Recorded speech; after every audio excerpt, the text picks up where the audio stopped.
Okay, good afternoon. Okay, for our discussion today, let's have the subject FAR. Okay, how the proper accounting for inventory. Okay, let's define. Okay, what the standard belongs the inventory. Okay. Okay, let's define, okay, by the standard inventory. But first, where standard belongs the inventory? Okay, inventory standard. Okay, the inventory standard, okay, found in PAS2. Okay, title inventories. Okay. And the definition of inventories is came from the standard. Okay?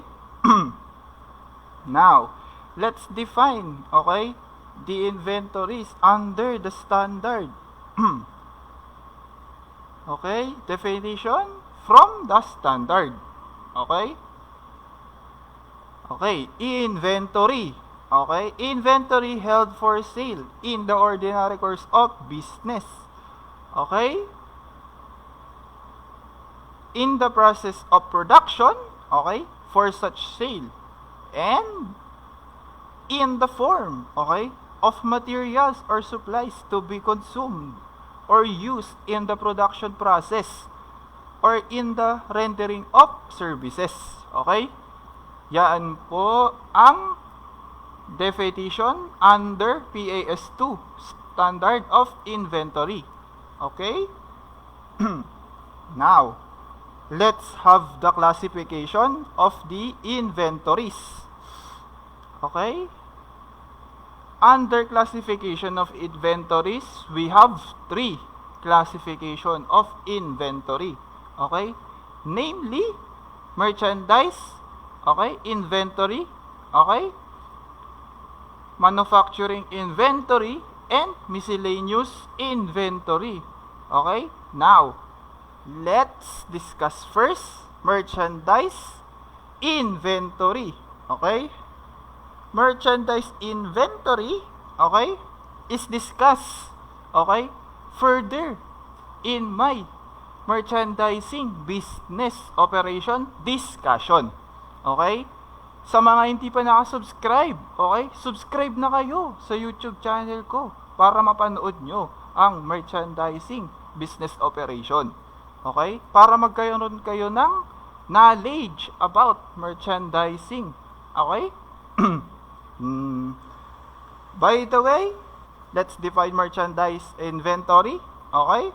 Merchandise inventory, okay, goods purchased by a trading company for resale in the company's ordinary course of business. Okay? Yun po ang definition ng merchandise inventory. Okay? Next, we have manufacturing inventory. Okay? Now, definition, manufacturing inventory, items purchased, okay, by a manufacturing company for use, okay, or to be manufactured for sale, okay. They are subclassified, okay. Meron subclassification ang manufacturing inventory. Okay? Ang subclassification ng manufacturing inventory is raw materials inventory, work in process inventory, and finished goods inventory. Okay? Now, what is raw materials inventory? Okay? Raw materials inventory is intangible goods purchased for direct use in the manufacture of goods for sale. Okay? Next, what is work in process inventory. Work in process inventory is manufactured items, okay, requiring further processing, okay? And then, what is finished goods inventory? Finished goods inventory, manufactured goods completed and ready for sale, okay? Again, yun po ang subclassification ng manufacturing inventory. Okay? Now, let's define, okay, miscellaneous, okay, inventory. What is miscellaneous inventory? Okay? Items, okay, such as office supplies, janitorial supplies, and shipping supplies, which are typically used in the near future. Okay? Again, sa basic accounting, ito yung tinatawag na deferrals. Okay? So, tapos na tayo sa classification. Okay? Now, let's proceed again. Ownership. Okay? Ownership. The ownership is also discussed in my merchandising business operation discussion. Okay?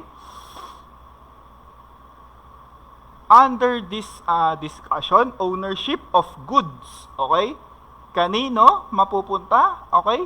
Yung merchandise in transit. Okay? Or yung goods. Okay? First, I discussed this in merchandise business operation. Okay? The merchandise in transit. Okay? Pinag-aralan din natin sa merchandising business operation. Okay? Yung mga terms of shipment, who shoulders the freight, okay? And then, where included, okay? Sino ang may-ari, okay? Ng goods, okay? Ngayon, ang pag-aaralan natin sa mismong inventory natin, discussion, is yung may-ari, okay? Ng goods, okay? So, again, merchandising business operation talks about merchandise in transit, okay? While in our topic today, we have the additional 4, okay? 4 ownership of goods to be discussed, okay? So, alam na natin, merchandise in transit is discussed in merchandising business operation, okay? Now, let's proceed to the additional 4, okay? The additional 4, okay? The first one in the 4 is merchandise on consignment, okay? Merchandise on consignment, okay? In a simplest way to identify is the word, okay? Consignor and consignee. Again, merchandise on consignment, okay? The simplest way to identify is the consignor and consignee relationship. Okay? Sino si consignor? Si consignor, siya yung nagpapabenta ng goods. Okay? And then si consignee, siya yung nagbibenta ng goods, okay, ni consignor. Okay? Again, consignor, nagpapabenta. And then, si consignee, siya yung nagbibenta. Okay? Pero, pagdating sa inventory ownership, hindi yon inventory ni consignee. Okay? Inventory siya ni consignor. Okay? Kinonsign, okay? Or ipinabenta lang kay consignee. Okay? So, kapag in-account mo, okay, yung inventory mo, okay, hindi mo dapat isama, okay, yung on consignment goods, okay, or merchandise on consignment.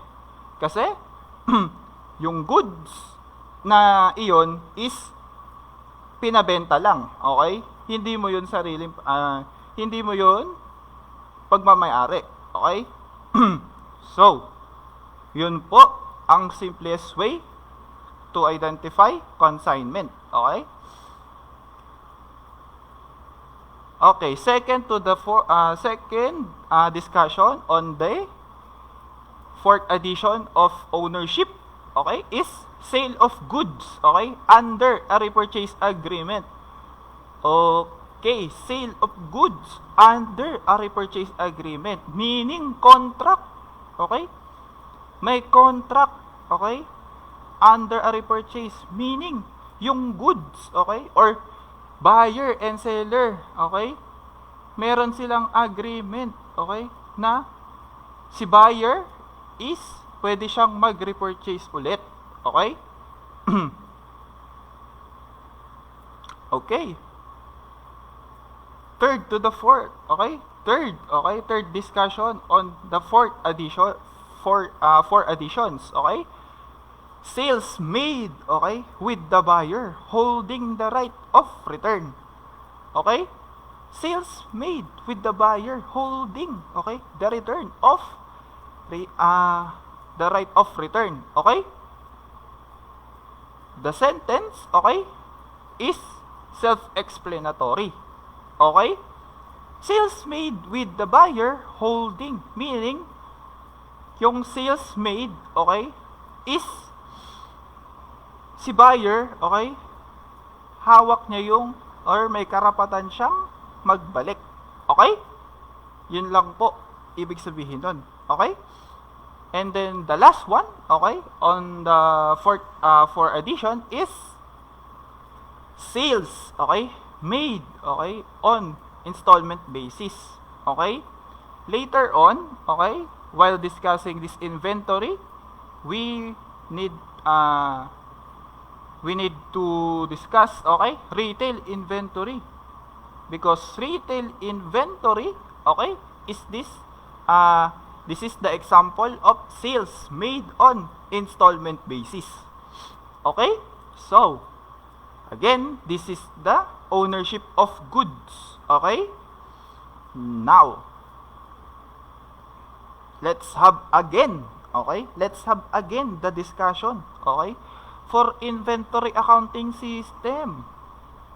Ilang po ba ang inventory accounting system? Di ba po, dalawa?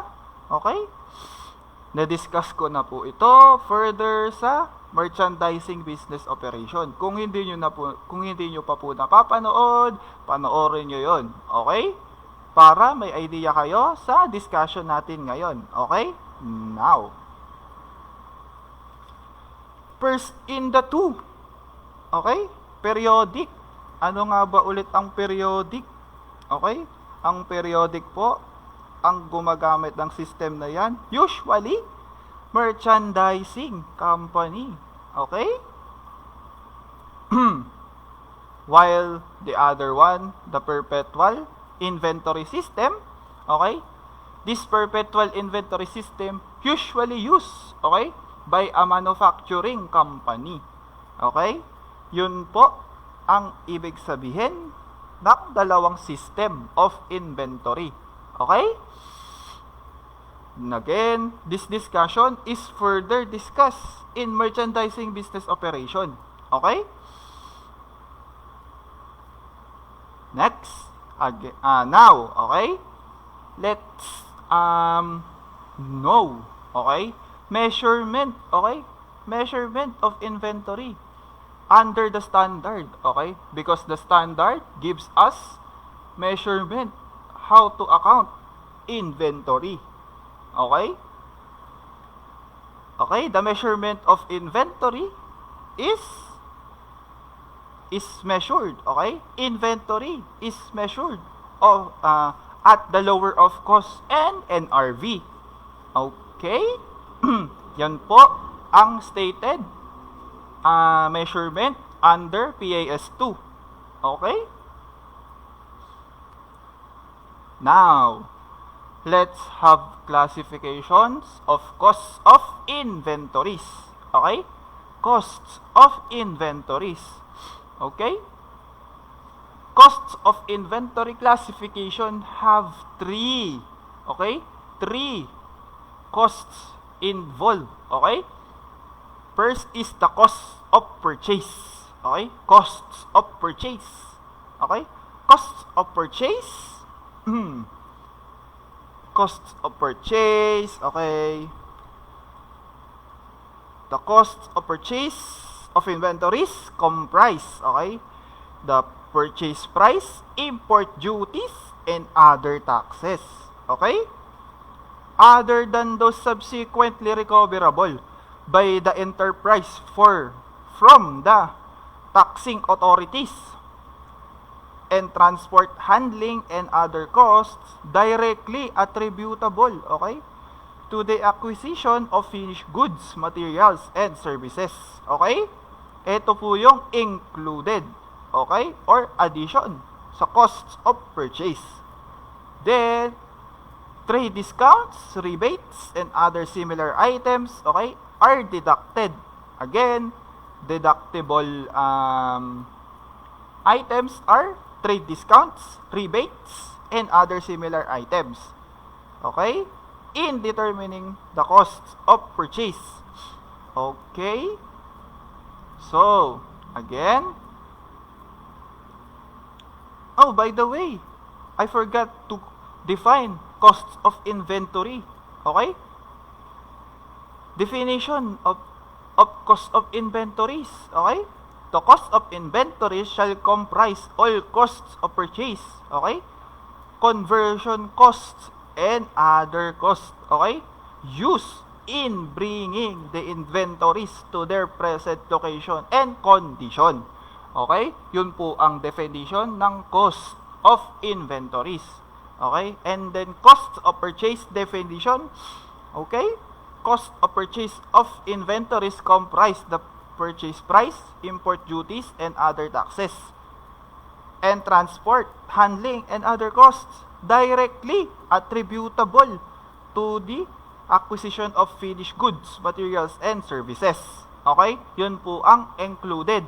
Okay? Or addition sa cost of purchase. And then, trade discounts, rebates, and other similar items are deducted. Okay? In determining the costs of purchase. Okay? So, next. Conversion cost. Okay? Conversion cost. Okay? Conversion cost is the simplest way, okay, of conversion cost is the direct labor and factory overhead. Okay? That is the simplest definition, okay? Or accounts related in conversion cost. And then other costs, okay? Other costs, okay, are included, okay? Included in the cost of inventories only to the extent that they are used in bringing the inventories to their present location and condition. Okay? For example, it may be appropriate to include non-production overheads, okay?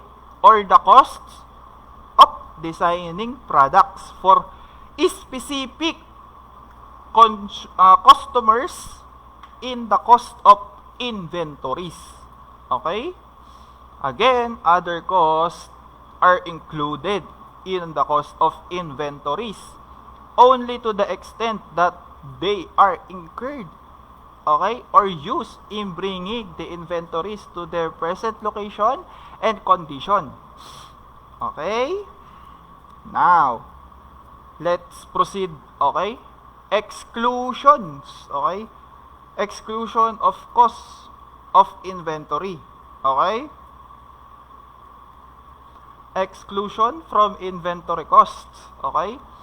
Examples of costs that are excluded from the cost of inventories and recognized as expenses in the period in which they are incurred, okay, or used are abnormal amount costs of wasted materials, labor, or other production costs. Okay? Storage costs, unless these costs are necessary in the production process prior to a further production stage. Okay? Okay, next. Administrative overheads, okay, that do not contribute to bringing inventories to their present location and condition. Okay? And selling costs. Okay? Yun po ang 4 major exclusions. Okay? But in exclusions from inventory costs, we have 2. Okay?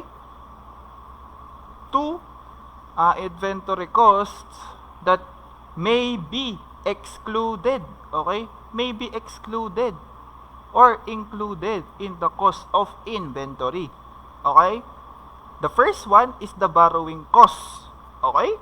In general, okay, borrowing costs will not be capitalized in connection with inventory acquisition, okay? Since the period required to ready, okay, the goods for sale will not be significant. Yun. Okay? Kaya hindi siya kinakapitalize kasi hindi siya significant. Okay? In limited circumstances, okay? However, okay, borrowing costs are included in the cost of inventories. Okay? Other or further knowledge acquired on reading PAS 23, okay? Borrowing costs, okay? Standard. Okay? And then the last one, interest when inventories are purchased, okay? On deferred settlement terms containing financial element. Okay? Yun po ang may be. Okay? May be included or excluded. Okay? Sa inventory costs. Now, let's proceed to costs of inventory. Okay? Of service provider. Okay? The cost of inventories of a service provider consists primarily, okay, of the labor and other costs of personnel directly engaged, okay, in providing the service, including supervisory personnel and attributable overheads. Okay?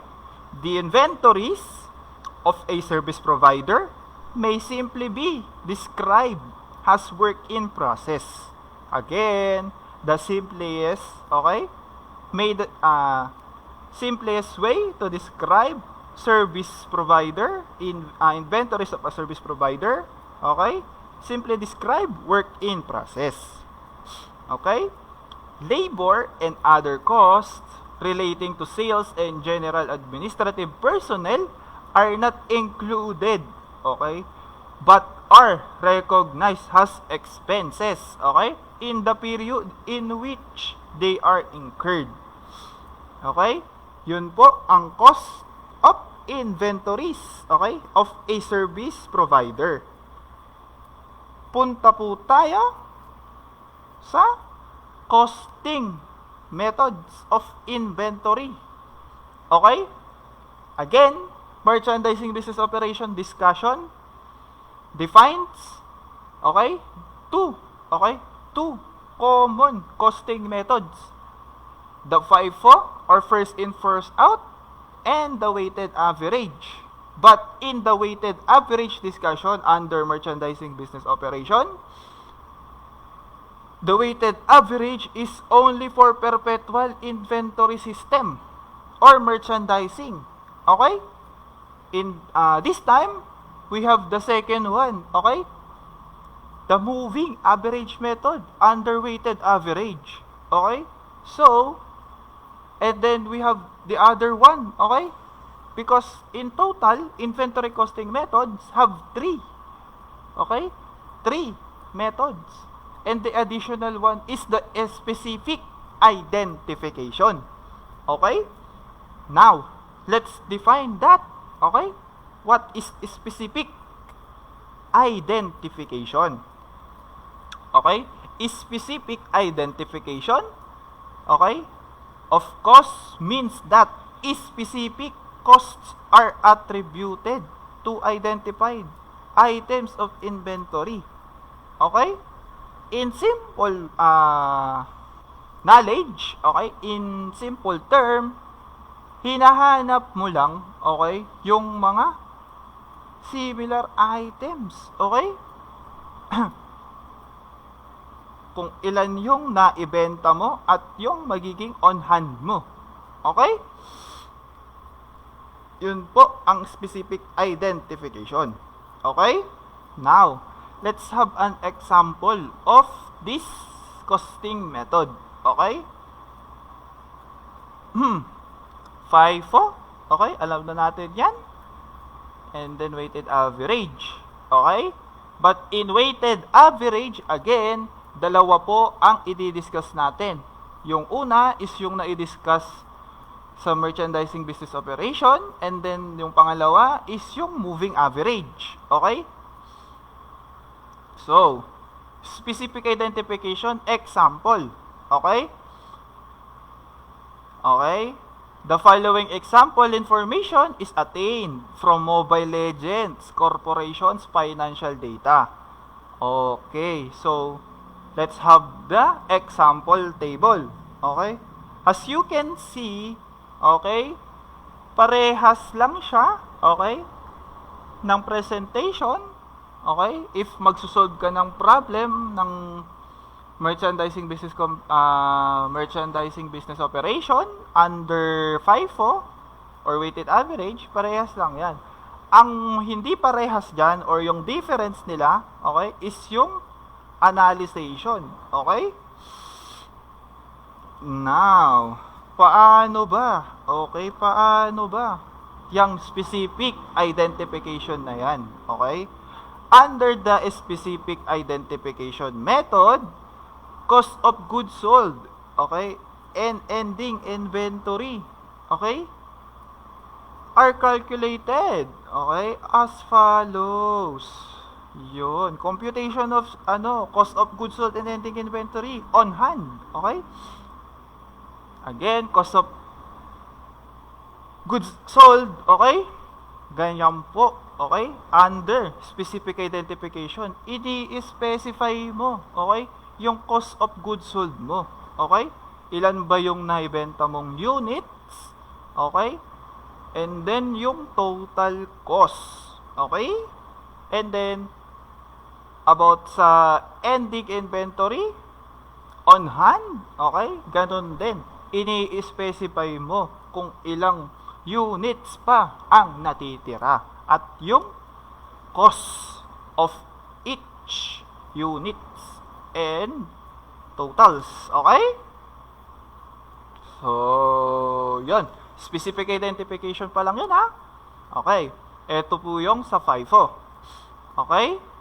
Under FIFO, okay, alam naman na natin to kasi didiscuss ko na to sa merchandising business operation. Okay?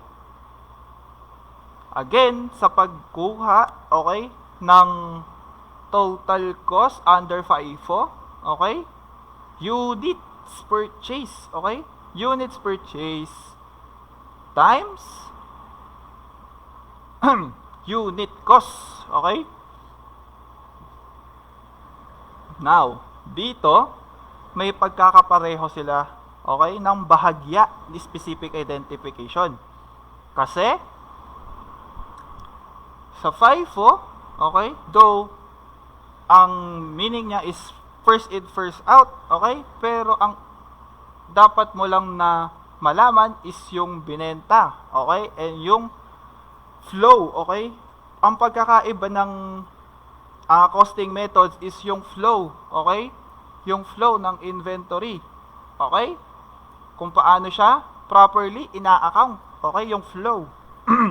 So, yan po Okay? Ang FIFO. Now, let's have the weighted average. Okay? Under weighted average, again, dalawa po ang i-discuss natin. Okay?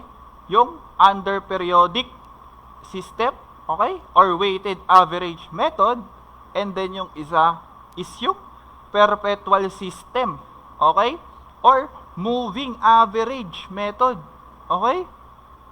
Under weighted average method, perpetual system, okay? Alam na natin, okay? How to compute weighted average unit cost. Okay?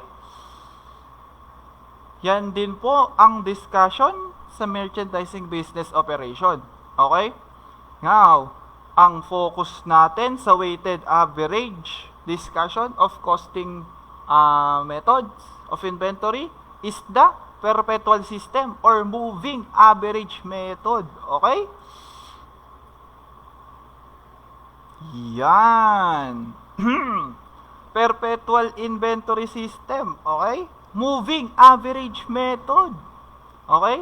As you can see, you have 3. Okay?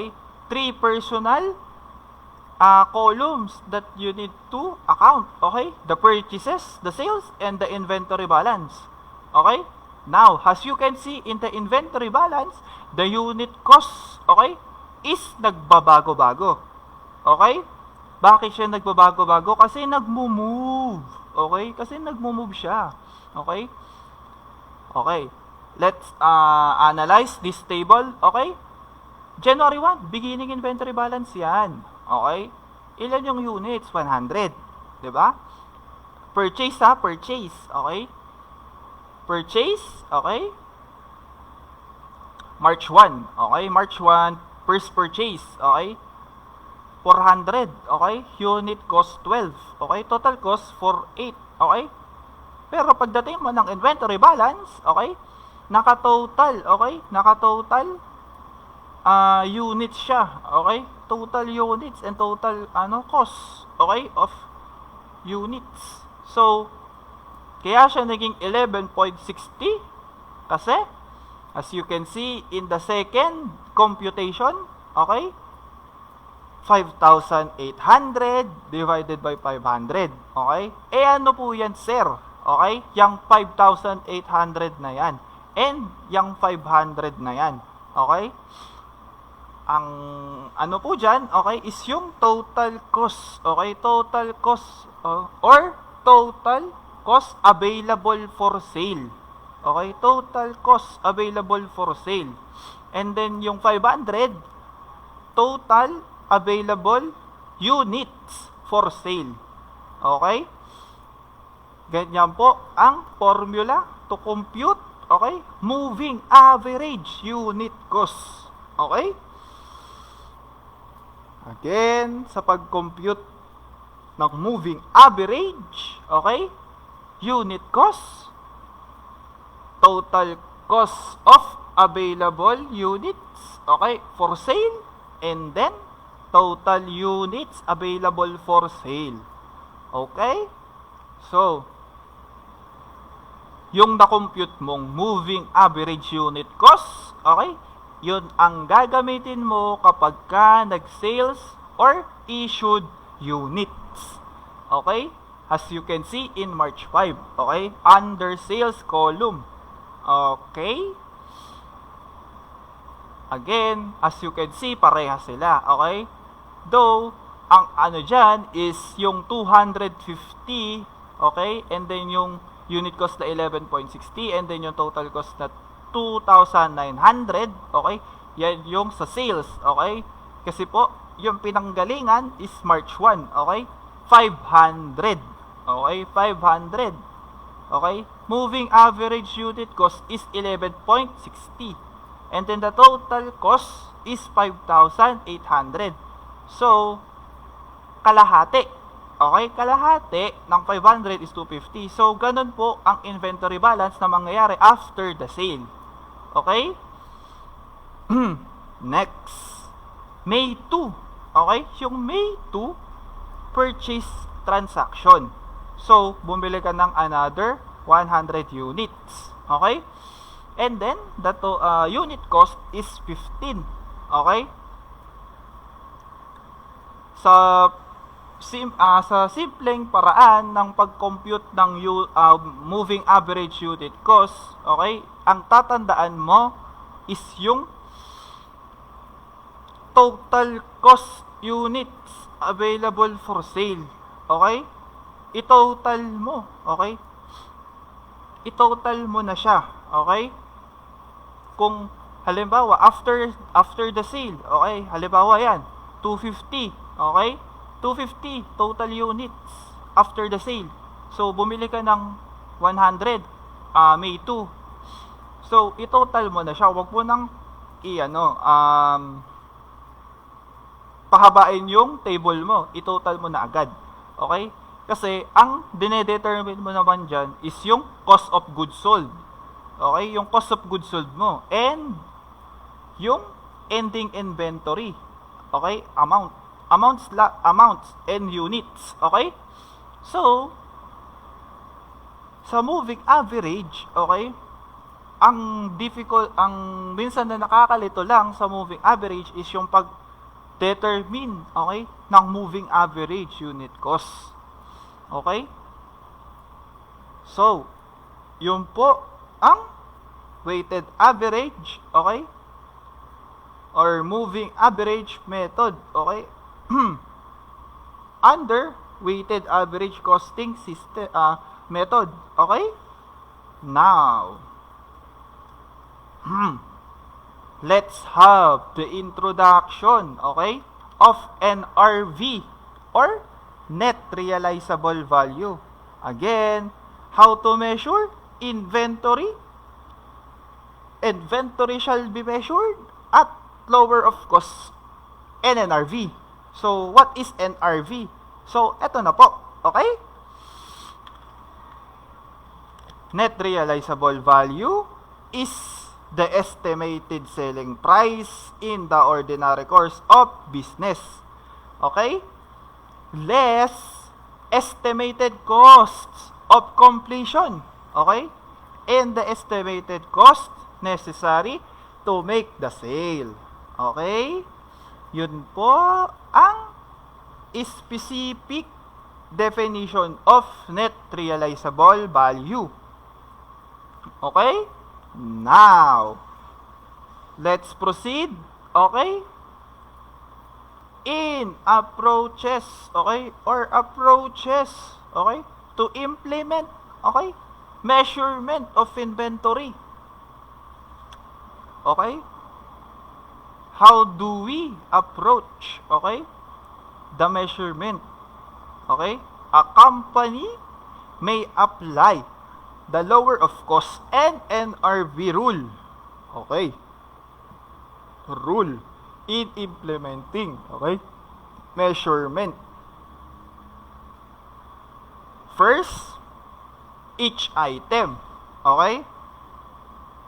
A company may apply the measurement of inventory rule, okay, to each item, okay, or to the total inventory, okay, or in some cases to the total of components of each major category. Okay? The method, okay, that should be chosen, okay, is that which most clearly reflects, okay, most clearly reflects periodic income. Okay? So, yun ang approaches to implement lower of cost and NRV. Okay? So, let's proceed. Recording, okay, or inventory write down. Okay? Inventory write down. How to record. Okay? Let's have this example. Okay? Recording inventory write down. Okay? Although it is acceptable for a company to record the write down of inventory cost to NRV, or net realizable value, directly it is inventory and cost of goods sold accounts. Okay? Again, we have methods of writing down the inventory. Okay? We have two methods used in writing down the inventory. First is direct method. Okay? And the second one is the allowance method. Okay? Okay. Again, recording inventory write-down. Although it is acceptable for a company to record the write-down of inventory, cost to net realizable value directly in its inventory and cost of goods sold account, or direct method of writing down. Okay? It is more desirable, okay, to use a separate valuation account and a loss account, okay, or allowance method, okay, so that the effects of the write-down and subsequent recovery can be clearly identified in the company's income statement. Okay? But not as extraordinary items. Okay? And the valuation adjustment in its respective statement of financial position. Okay? So, let's have, okay, journal entries under each method, direct and allowance. Okay?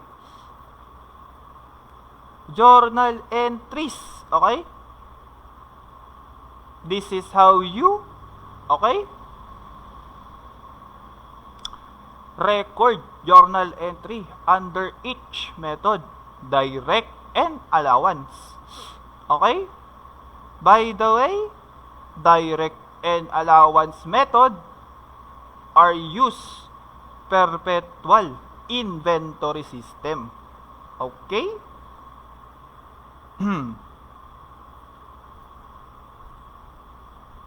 And going back to the example, why does the journal entries are made like that?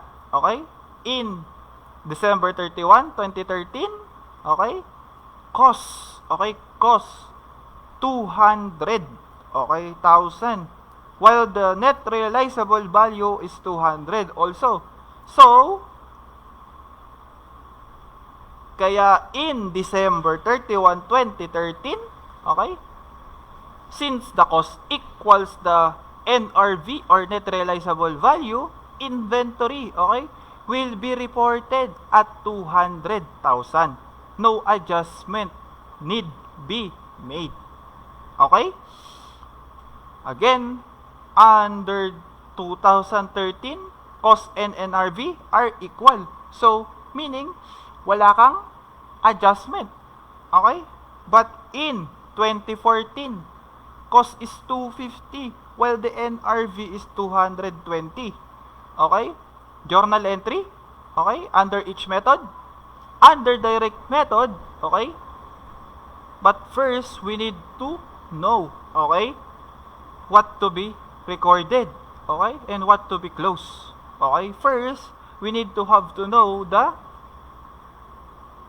close. Okay? Yung closing mo. Okay? Yung pag-close po ng beginning inventory. Okay? So, in 2013, your closing entry will be income summary and then inventory. Okay? Debit income summary, credit inventory. Because, again, inventory is a reversing. Okay? Reversing item. Okay? Now, to record ending inventory, okay, under direct method, okay,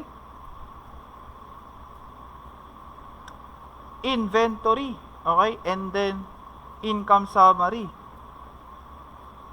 Under allowance, the same, okay. So, under that, okay, under direct method, okay, to record inventory at LC, okay, or lower of cost and NRV, okay, you debit loss due to decline on NRV of inventory, okay, yung loss, and then yung allowance, okay, under allowance, okay, you simply debit, okay, loss on inventory write down, debit, okay, and then credit allowance, okay, to inventory write down under allowance method. As you can see, direct method not required, okay, hindi siya ni-required ng standard, okay. So in 2014, that's how you journalize, okay, under direct and allowance method, okay. And then last 2015, December 31, 2015 had a cost, okay, of 300, and then the NRV under 2015 is 280, okay, meaning, okay, or this is how you, okay, record journal entry under each method again, okay, but this time, okay, we need to identify the write down, okay.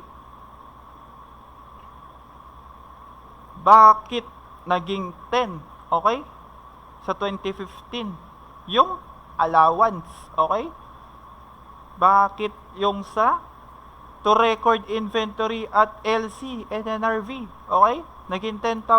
Kasi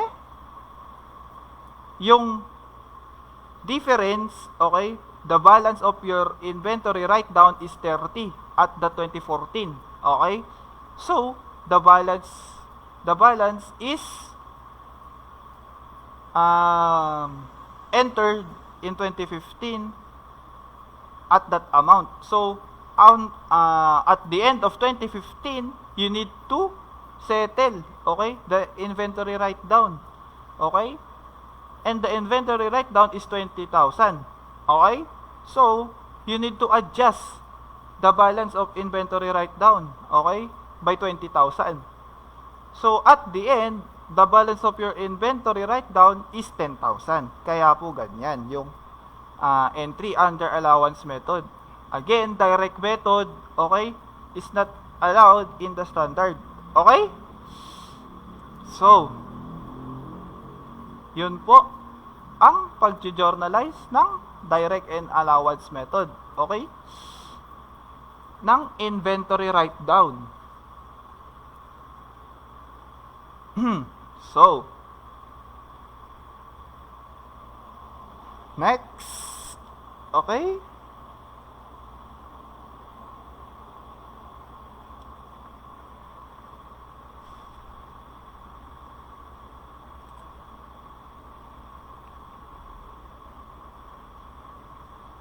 recognition as an expense, okay, recognition as an expense, okay, when inventories are sold, okay, the carrying amount of those inventories, okay, should be recognized as expense, okay, or cost of goods sold in the period in which the related revenue is recognized, okay. The amount of any write down of inventories to net realizable value and all losses of inventories shall be recognized as an expense in the period the write down or loss occurs, okay. And then the amount of any reversal of any write down of inventories arising from an increase in net realizable value should be recognized as a reduction in the amount of inventories recognized as an expense in the period, okay, in which the reversal occurs. Again, reversal of any write down, as I mentioned earlier, okay, if you have the balance, okay, in the prior year, you need to reverse, okay, on the current year. Para ma-settle yung inventory write-down mo. Okay? So, let's move on. Okay? Other costing methods. Uy, meron palang other costing methods ang inventory. Okay? Ano po yan? Meron po tayong dalawang other inventory costing system. Okay? Other. Okay? The first one is gross profit method. Okay? Ano po ang gross profit method? The basic purpose of conducting a physical count of inventory is to verify the accuracy of the perpetual inventory records. Okay? And if no records exist to arrive at an inventory account, yun po. Okay? Now, let's have, okay, the following model, okay, is used, okay, estimating inventory, ending inventory, okay. So, under this method, other method, inventory costing method, okay, gross profit method, okay, have a model, okay, for estimating ending inventory. And this is how you, okay, estimate ending inventory under gross profit method. Okay? Gross profit method, okay? Beginning inventory, net purchases, meaning less purchase returns and allowances. Okay? And then, cost of goods sold. Okay? Or cost of goods available for sale. Okay? And then, cost of goods sold. Okay? Cost of goods sold. Okay? Net sales. Okay? Net sales less estimated gross margin. Okay? Of sales. Percentage of sales. Okay? And then, estimated cost of goods sold. Okay? And then, estimated cost of ending inventory. Yan po yung hinahanap. Okay? By following the model. Okay? Or for estimating ending inventory. But, other retailers use the following formulas relating to gross profit. Okay? Other retailers use, okay, meaning may iba pang ginagamit ang retailers na formula in relating, okay, gross profit. First, and then, after the two, okay, we have the example, okay, of the above formulas relating to gross profit of other retailers. The first one, okay, we have two formulas other retailers use relating gross profit. First, gross profit on sale. Okay? Gross profit on sale is equals to percentage of markup on cost divided by 100% plus percentage markup on cost. Okay? Again, meron po tayong tinatawag, okay, na gross profit on sales or gross profit on sales price. Okay? And then yung isa, gross profit on cost. Okay? Pag sinabi mong gross profit on sales, 100% po ang sales. Okay? Pag sinabi mong gross profit on cost, 100% po ang cost. So, yung sales price mo, okay, is my additional markup. Okay? Like this. Okay? So, this first formula is GP on cost. Okay? So, we have this example, okay, of the formula. We have markup on cost, okay, of 25%. And then, we have a selling price of 10 pesos. Okay? Question, what is the GP on cost? Okay? On selling price, sorry. What is the GP on selling price? Okay? The formula to get the GP on cost is to play your sales minus cost equals gross profit computation. Okay? As you notice, the example given is we have 10 pesos selling price, and then we have a markup on cost of 25%. So, interrelate the formula to get the GP. So, SP is equals to cost plus GP. Okay? So, SP is equals to cost plus 25% of cost. Okay? And then, 10 pesos, which is the selling price, okay, is equal, okay, to 1.25% of cost.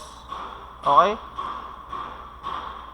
To get that, cost of 8 pesos, okay, divide your 10 pesos by the 125% of cost to get the cost of 8 pesos. So, you already know, okay, the cost.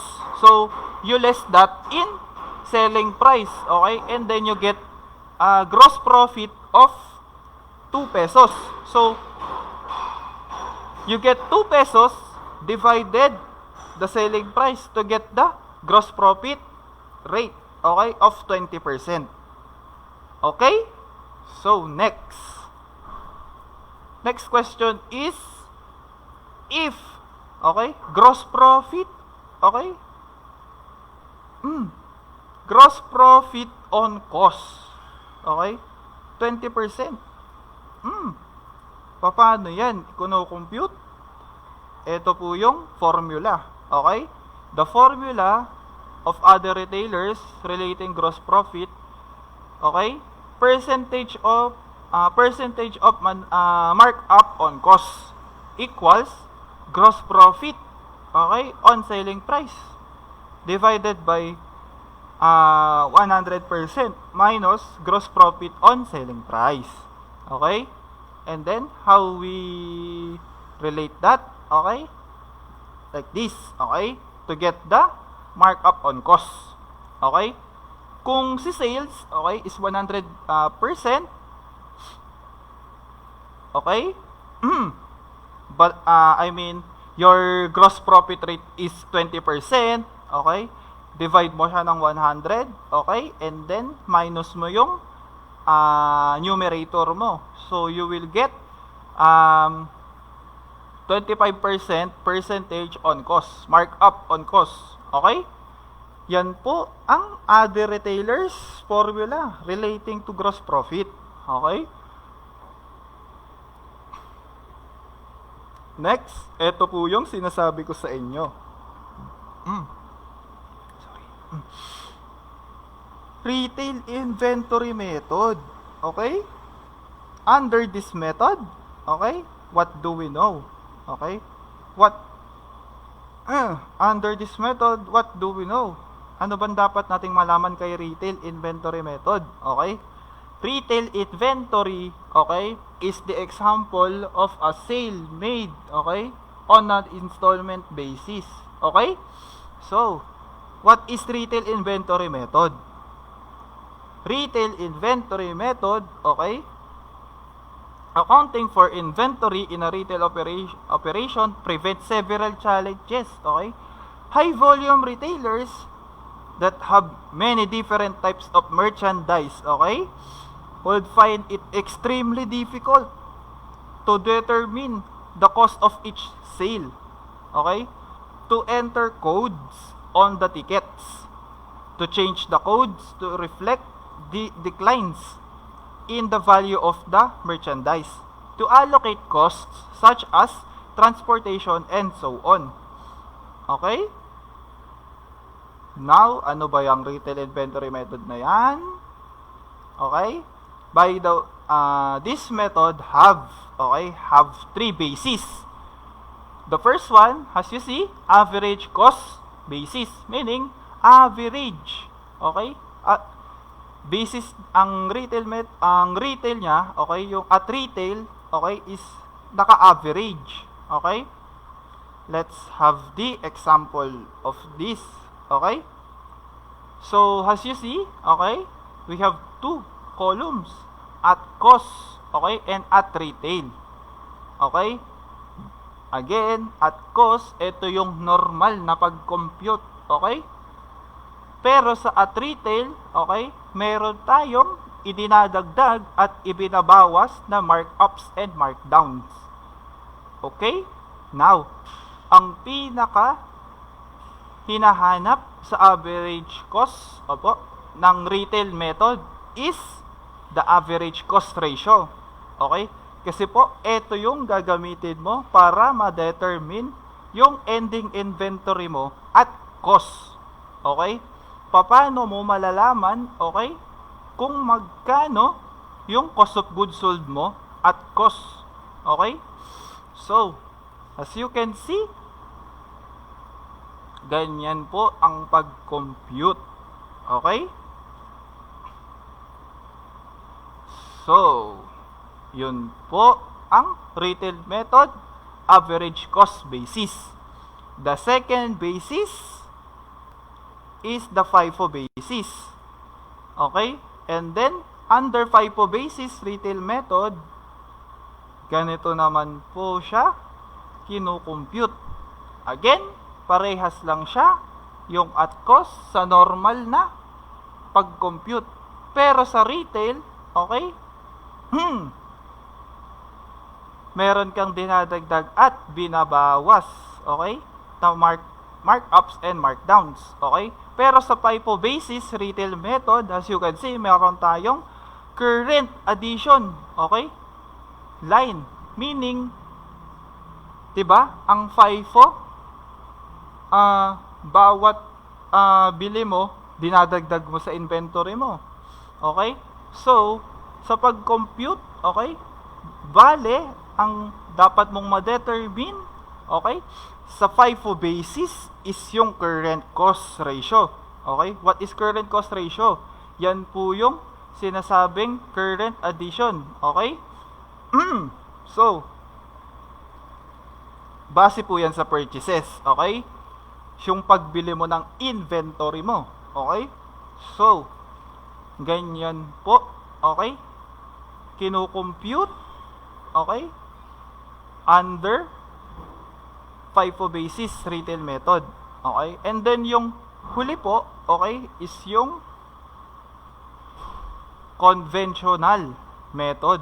Okay? Retail inventory. So, ganito po siya. Okay? Ngayon, dalawa po ang hahanapin mong ratio.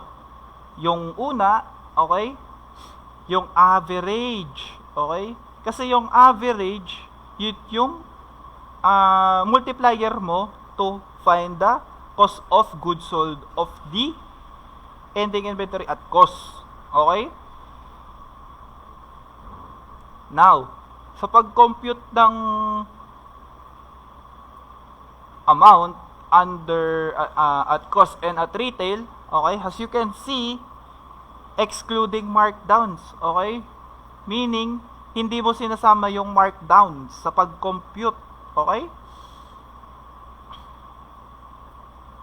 So hanggang dun ka lang, yun yung pinaka basis mo, okay. Okay, so yun po, okay, ang basis sa pag-compute ng average cost ratio. Okay? So, yan po ang 3, okay, methods of retail inventory. The average, okay, average cost basis, FIFO basis, and the conventional basis or method. Okay? Now, okay, let's proceed, okay, to our last topic. Okay? Our last topic was disclosure requirements. How to disclose inventory. Okay? Under the standard of Inventory, PAS2. Okay? Disclosure requirement of PAS2 inventories, okay, under paragraphs 36 to 40 set forth certain disclosure requirements relative to inventory accounting methods employed by the entity preparing the financial statements. Okay? This is how you disclose inventory. Okay? The accounting policies adopted in measuring inventories, including the cost formula used. For example, FIFO, weighted average. Okay? The total carrying amount of inventories and the carrying amount in classifications appropriate to the enterprise. Okay? And the carrying amount of inventories carried at fair value less cost to sell. Okay? And then, the amount, okay, of inventories recognized as an expense during the period. And then, the amount of any write-down of inventories recognized as an expense in the period in accordance, okay, with the paragraph 34 of PAS2. And then, the amount of any reversal of any write-down that is recognized as a reduction in the amount of inventories recognized as expense in the period in accordance with paragraph 34 again of PAS2. Okay? And then, the circumstances or events that led, okay, to the reversal of the write-down of inventories in accordance again with the paragraph 34 of PAS2. And the carrying amount of inventories pledge. Okay? Pledge has security for liabilities. Okay?